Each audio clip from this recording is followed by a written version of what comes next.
کیا وجہ ہے کہ ہم عید میلاد النبی نہیں مناتے لیکن یوم پاکستان مناتے ہیں، آزادی پاکستان کا دن مناتے ہیں؟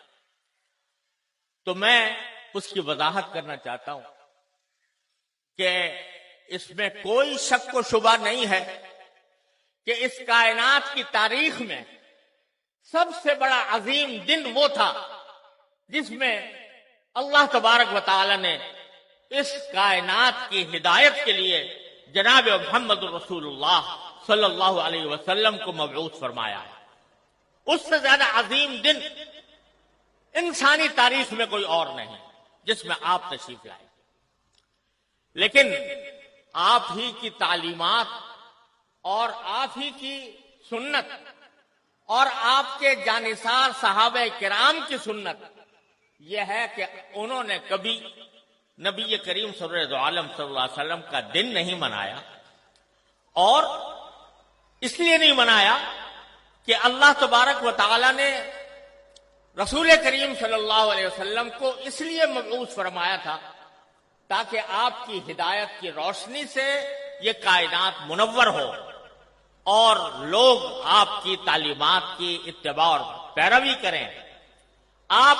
کی ذات والا صفات وہ ہر قسم کی رسمی کارروائیوں سے کہیں بالا تر ہے، اور حضرات صحابہ کرام جو آپ کی زندگی کے ایک سانس کے بدلے اپنی ساری زندگیاں نچھاور کر سکتے تھے، انہوں نے کبھی یہ دن نہیں منایا۔ جب انہوں نے جو کوئی چیز نہ منائی ہو اور انہوں نے اس سے اعتراض کیا ہو اور اس کے بجائے ساری زندگی اتباع سنت کی کوشش کی ہو، اس کو اگر ہم منانا شروع کریں تو دین کے اندر ایک اضافہ ہوگا، دین کے احکام میں ایک اضافہ ہوگا، اور دین کے کام میں کوئی اضافہ وہ بدعت کہلاتا ہے۔ من احدث فی امرنا ھذا فہو رد، تو وہ بدعت بن جاتا ہے کیونکہ وہ ایک مذہبی معاملہ۔ عید میلاد النبی مذہبی تقریب کے طور پر منائی جاتی ہے، مذہبی عید کے طور پر، عید کا نام اس کا رکھا گیا ہے، اور وہ مذہبی تقریب ہے۔ اور مذہبی تقریب اگر کوئی شخص مذہب کا حصہ سمجھ کر وہ بنائے گا تو دین میں ایک اضافہ ہوگا جس کا نام بدعت۔ اس لیے ہمارے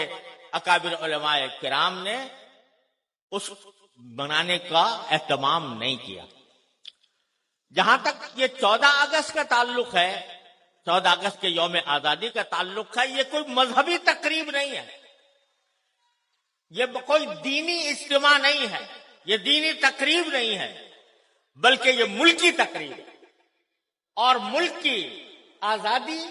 کے طور پر، اس کے ایک نشان کے طور پر اس کو منایا جاتا ہے۔ کوئی شخص بھی جو اس کو منانے والا ہے وہ اس کو دین کا حصہ سمجھ کر نہیں مناتا، اس کو مذہب کا جز سمجھ کر نہیں بناتا، بلکہ ایک ملکی تقریب ہے۔ ایک ملک کا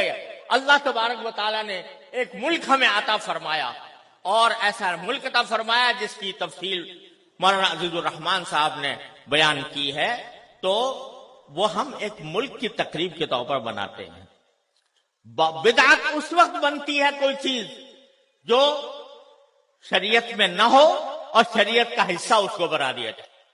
لیکن یہ کوئی شریعت کا حصہ نہیں، یہ کوئی دین کا